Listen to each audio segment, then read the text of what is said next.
தென்னாடுடைய பெரியவா போற்றி,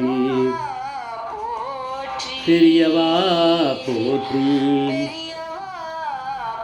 பெரியவா என் நாட்டவர்க்கும் இறைவா போற்றி, இறைவா போற்றி, இறைவா சர்வஜா சர்வவியாபிமா பெரியவா சரணம், மா பெரியவா சரணம். சர்வஜா சர்வவியாபிமா பெரியவா சரணமாய பிறப்பருக்கும் மகா பெரியவா போற்றி, மாய பிறப்பருக்கும் மகா பெரியவா போற்றி. அபார கருணா சிந்தும் ஞானதம் சாந்திரூபணம் ஸ்ரீ சந்திரசேகர குரும் பிரணமாமுதானம் கலியுதேவம் காஞ்சிமான் இந்த யூடியூப் சேனல் பிரத்யேக மகாபெரியோட பக்தர்களுக்கு ஏற்பட்டு கொண்டிருக்கும் அனுபவங்களை ஒவ்வொரு நாள் ஒரு அனுபவம். இதுக்கு ஒரு தலைப்பு, அனுபவத்தோட தலைப்பு ஆசைப்படுற இதை கழுத்தில் போட்டுக்கோ, ஆசைப்படுற இதை கழுத்தில் போட்டுக்கோ. இந்த சேனலில் இது வரைக்கும் சப்ஸ்கிரைப் பண்ணாலும் பண்ணுங்க, தினமுமே பாருங்க. என்ன சொல்கிறோன்ற டிஸ்கிரிப்ஷன் இதில் இருக்குது. அதுவும் இல்லாமல் நீங்கள் என்ன தான் எக்ஸ்பீரியன்ஸ் எல்லாம் நீங்கள் கேட்டுருந்தாலும் அது உள்ள சிலது உங்களுக்கு விட்டு போயிருக்குன்னு எனக்கு தெரியும். எனக்கு அது எப்படி தெரியும்னு கேட்காதீங்க, அதை சொல்கிறதுக்கு தான் நான் வந்திருக்கேன். அந்த மாதிரியான நிறைய ரேர் எக்ஸ்பீரியன்ஸஸ் உள்ளே வந்துடும். ஏன்னா சில பேர் வந்து எழுதுறாத கமெண்ட்டில், ரேர் நான் இதை கேட்டதே இல்லை அப்படின்னு சத்தியமாக எழுதுறா. முடிஞ்சால் நீங்கள் எழுதுங்க. எதுனா ஒரு கர்வத்தில் சொல்ல, இது மாதிரி நடக்கிறதுன்னு எனக்கு தெரியும். அந்த மாதிரி சம்பவங்கள் என் கண்ணில் எப்படி படுறது எனக்கு தெரியாது. பெரியவா அனுகிரகம் இருந்தால் நடக்கிறது, அவ்வளோதான். நம்ம எதோ ஆசைப்படுறோம், ஒன்று பண்ணோன்னு ஒன்று எடுத்து கழுத்தில் போட்டுக்கணும்னு ஆசைப்படுறோம். இந்த ருத்ராட்சத்தை போட்டு இது எப்படி பெரியவாளுக்கு தெரியும்னா, பெரியவா தான் பரமேஸ்வரன், அது இங்கேருந்தோ எங்கேயோ வந்துட்டுருக்கார், அவர் உனக்கு இது ஆசைன்னு சொல்கிறாருன்னா எப்படி தெரியும் பார்க்கலாம். இது வந்து ஸ்ரீமதி காமாட்சி சுவாமிநாதன் அப்படிங்கிறவா. வந்து இவளுடைய அப்பா வந்து காரணாங்கோயில் பாலச்சந்திர ஐயர். அவர் ஒரு ட்ரஸ்ட்டை ஏற்படுத்தி பெரியவா ஐடியாப்படி அதை ஸ்ரீவாஞ்சியத்தில் ஒரு அன்னதான சேவை பண்ணியிருந்தார். அதுக்கப்புறம் அவரை தொடர்ந்து வேறு யாரையோ ஒருத்தரை பண்ண வச்சுருக்கார். அதெல்லாம் நடந்திருக்கு. இவள் வந்து இந்த மாதிரி எல்லாம் ஒரு ஸ்டேஜுக்கு அப்புறம் அவள் வந்து அந்த ஊரை விட்டுட்டு மெட்ராஸுக்கு ஷிஃப்ட் ஆகிட்டா அப்படின்னு சொல்கிறாவா காமாட்சி. ஆனால் அந்த காமேஸ்வரோட சித்தி, அதாவது அம்மாவோட தங்க, அவள் பேர் வந்து மதுரம் சுப்பிரமணியம் அப்படிங்கிறவா வந்து திம்மங்குடி அப்படிங்கிற இடத்துல செஞ்சு அங்கே இருக்கா. அவள் ஜாகை வந்து அங்கே இருந்துருக்கா. இவள் வந்து மகாபரிவாவில் ஒரு தடவையாவது தங்களோட கிரகத்துக்கு வரணும்னு நிறைய வாட்டி பார்க்கும்போதெல்லாம் கூப்பிட்ருக்கா. ஆனால் பெரியவா வந்து என்னைக்கு சொல்கிறா, இந்த இன்சிடெண்ட் வருதோ அன்றைக்கி வருவான்னு தெரியாது அவளுக்கு. பெரியவா சஸ்பென்ஸாக இப்படி வச்சு தான் நிறைய விஷயங்களை பண்ணுவார். இவாளுக்கு தெரியாது. மதுரத்தோட தம்பி அப்படின்னா இப்போ வந்து இந்த நம்ம சொல்லிகிட்டு இருக்கோம் காமாட்சி சுவாமிநாதன் அப்படின்னு இன்டர்வியூ கொடுக்குறா இல்லையா, அவளுடைய சித்தியோட தம்பின்னா என்ன ஆகும், இவர் மாமா தான். இவளோட மாமா வந்து இந்த மதுரத்தோட தம்பி வந்து வாசல் தென்னை மேலே உட்காந்துட்டுருக்கார், பேப்பர் படிச்சுட்டுருக்காரா உட்காந்துட்டுருக்காரு, ஏதோ அங்கே இருக்கார். திடீர்னு மகாபரிவா மேனா அந்த பக்கம் வருது, நிற்கிறது. பெரியவா கீழே இறங்குறா. அவ்வளோதான். இவருக்கு டபாகரம் ஒன்றுமே புரியல. வரால பெரியவாளை திடீர்னு வந்துட்டான்னா எவ்வளோ இதுவாக இருக்கும். பெரிய அவருக்கு ஷாக்கு. பெரியவாளை வரவேற்கணும், பெரியவாளுக்கு பூர்ணகுமம் கொடுத்து தான் பெரியவா கிட்ட ஓடி போனார், நமஸ்காரம் பண்ணார்.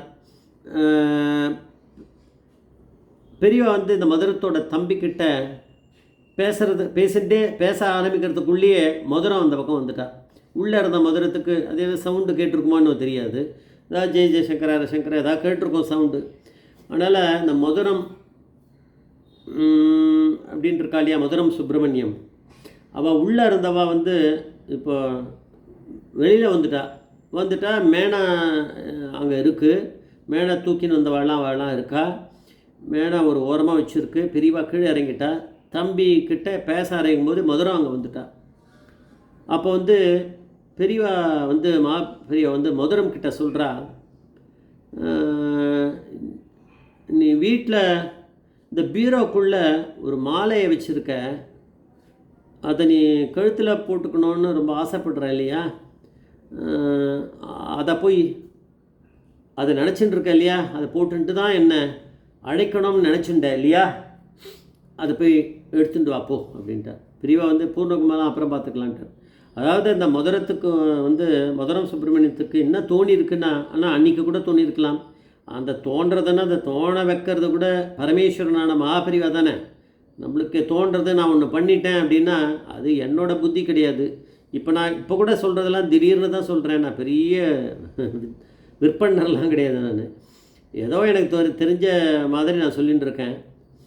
அப்படி சொல்ல வைக்கிறது யாருன்னா பெரியவாளே ஆளாக்கிடுறா எல்லாரையுமே. பெரியவா சொல்ல வச்சுடுறா. அந்த மாதிரி தான் பெரியவா வந்து தெரியும் பெரியவாளுக்கு காலத்தால் வந்து இந்த மாதிரி பெரியவா இப்போன்னு இன்றைக்கின்னு இல்லை, என்றைக்கா ஒரு நாள் அவ கூட நினச்சின்னு இருப்பா. இனிமேல் பெரியவா வந்தான்னா இந்த பவழ மாலை ஒன்று இருக்கான், அதை எடுத்து மேலே போட்டுட்டு பார்த்துட்டு இருப்பா. பாவம் அவளுக்கு ஆசைன்னு இல்லை, சுமங்கலி இந்த மாதிரி ஒரு மாலையை போட்டுட்டு பெரியவாள் வந்து இது பண்ணும்போது நல்லா இருக்குமே அப்படின்னு சொல்லி நினச்சிட்டு இருக்கா போல இருக்கு. ஒரு நாளாக அன்றைக்கி நினச்சிட்டாலும் அது தெரியல. பெரியவாள் என்ற பரமேஸ்வரன் கேட்டால் தான் தெரியும் அவள் எப்போ நினச்சிட்டா நினைக்க வச்சா பெரியவான்னு. அதை நினச்சிட்டு இருக்கா, இனிமேல் பண்ணால் அப்படி பண்ணணும். இது பெரியவாளுக்கு தெரியுமே, பெரியவா தானே அந்த புத்தியை கொடுத்துருக்கா. அதனால் பெரியவா போய் அதை எடுத்துன்னு வா அப்படின்ட்டார். போனால் அந்த மாலையை கொண்டு வந்தால் பெரியவா கிட்ட அப்படி கொடுத்தோடனே பெரியவா வந்து